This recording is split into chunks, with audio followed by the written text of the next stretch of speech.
The economy of Macau has remained one of the most open in the world since its handover to China in 1999. Apparel exports and gambling-related tourism are mainstays of the economy. Since Macau has little arable land and few natural resources, it depends on mainland China for most of its food, fresh water, and energy imports. Japan and Hong Kong are the main suppliers of raw materials and capital goods. Although Macau was hit hard by the 1997–98 Asian financial crisis and the global downturn in 2001, its economy grew approximately 13.1% annually on average between 2001 and 2006. Macau is a full member of the World Trade Organization. Public security has greatly improved after handover to People's Republic of China, with the tax revenue from the profitable gambling industry.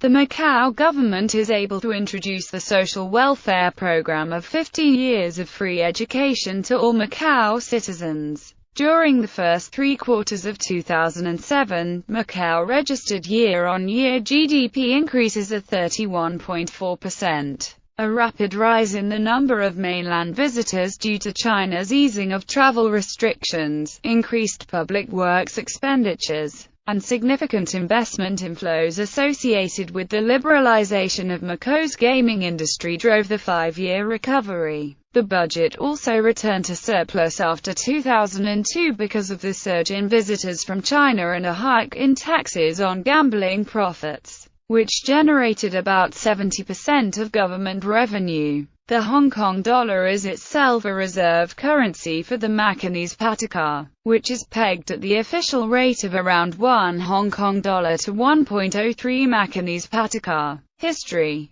Macau was a barren fishing village with a population of about 400 before the Portuguese arrived in the 16th century, during the Age of Discovery. In 1535, the Portuguese traders obtained by bribing the right to anchor ships in Macau harbors and engage in trading activities. Portuguese and Chinese merchants flocked to Macau, and it quickly became an important regional trading center in Portugal's lucrative trade along 3 major routes: Macau, Malacca, Goa, Lisbon, Guangzhou, Macau, Nagasaki, and Macau, Manila, Mexico. However, with the decline of Portugal as a world power in the 17th and 18th centuries, the trading routes were challenged by other powers such as the Dutch and the British. After China ceded Hong Kong to the British in 1842, Macau's position as a major regional trading center declined further still because larger ships were drawn to the deep-water port of Victoria Harbour. In an attempt to reverse the decline, from 1848 to the early 1870s Macau engaged in the infamous trade of coolies as a transit port,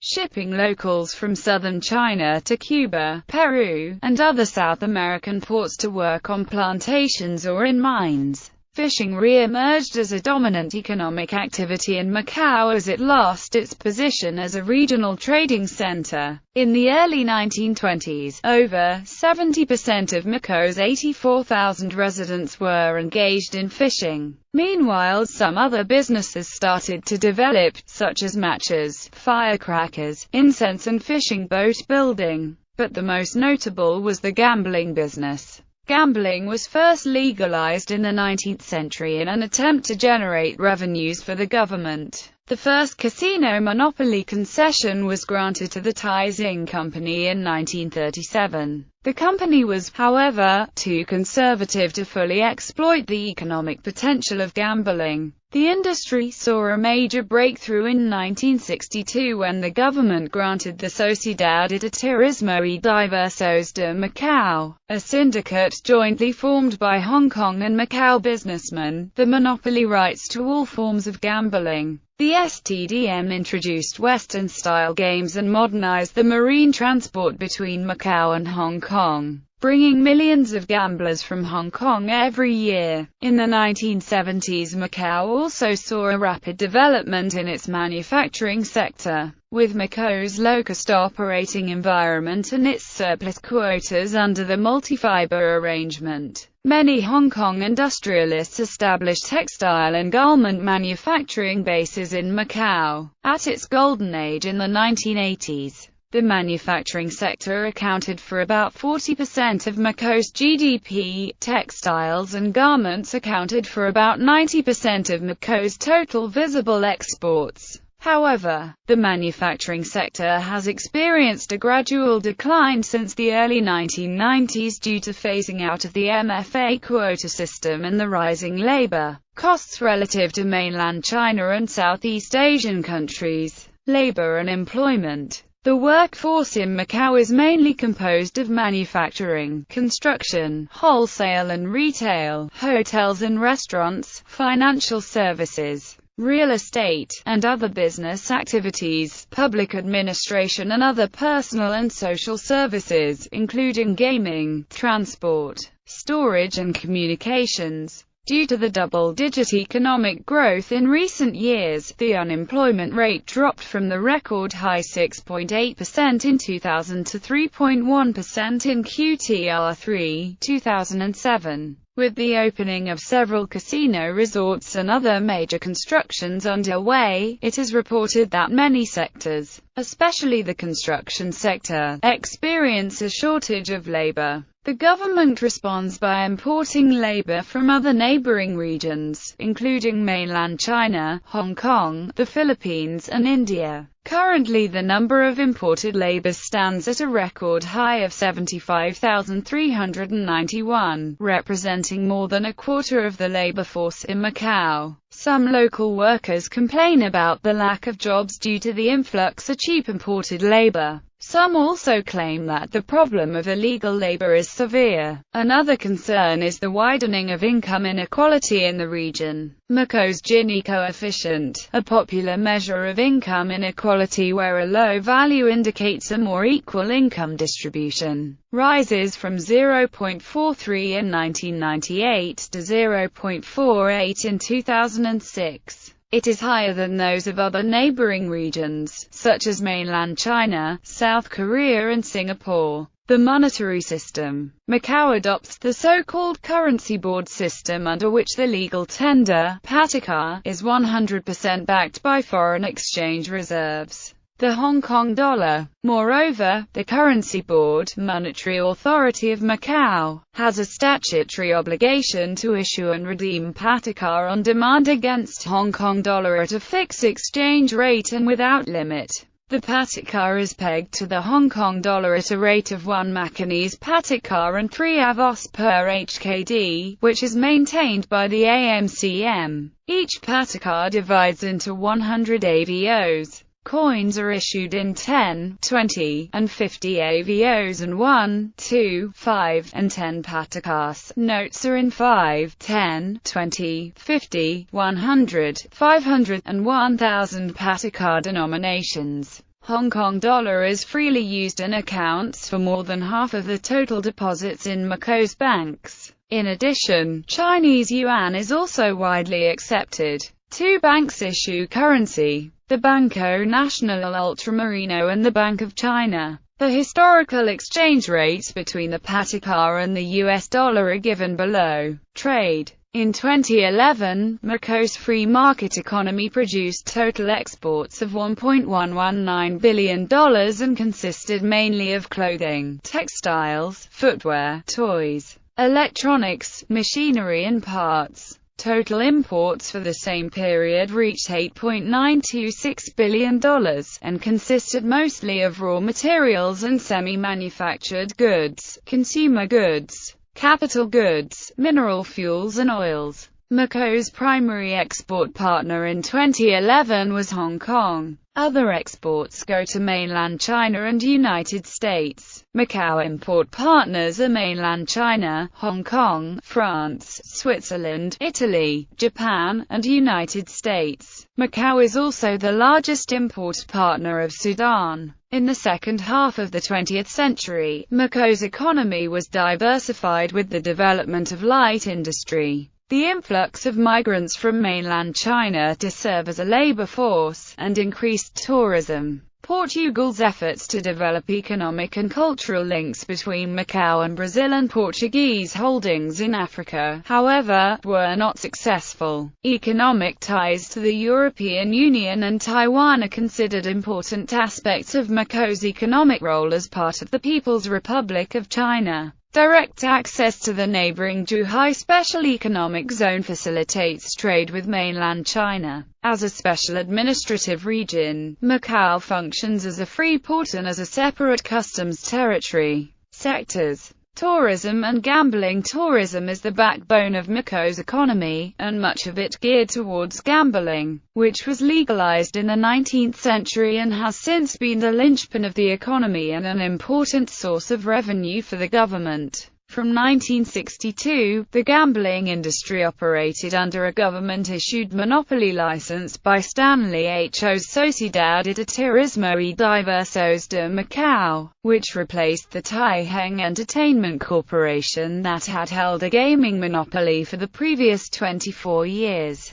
In the 1990s, Macau had 9 casinos and gambling reportedly represented 20 to 25% of Macau's GDP. The monopoly ended in 2001 when the gaming industry was liberalized and several casino operators from Las Vegas entered the market. These new operators include Las Vegas Sands, which opened Sands Macau, the largest casino in the world as measured by total number of table games, in 2004, and Venetian Macau in 2007, Wynn Resorts, which opened Wynn Macau in 2006, and MGM Mirage, which opened MGM Grand Macau in 2007. In addition, other casino owners, including Australian Crown Casino and Hong Kong Galaxy Entertainment Group, have also opened several hotel casinos in Macau. As a result of the surge in number of casinos and construction from other new casino entrants, Macau's economy has been growing rapidly in recent years.